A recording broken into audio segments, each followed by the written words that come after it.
Kaixo denoi, hementxe gabiltza herrikideko bisitak pedagogikoa prestatzen eta, esan, oinarrituko gehala gehien bat adimen emozionalaren lanketa nola egiten dugun azalduko dugula, kompetentzia sozio-emozionalen gaia, eta gero horrekin lotuta dagoen gatazken kudeaketaren kontua.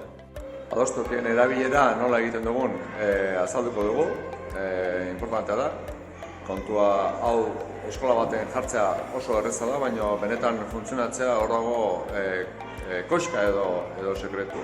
Eta ikasleen arteko bitartekaritza saioak ere nola izaten ditugun, eta bitartekaritza gela oraintxe nagoen honetan honen erabilera nola egiten dugun, beraiek ikasle bitartekariak izaten dira, hau denak kudeatzen dutena eta nola daukagun hori prestatuta.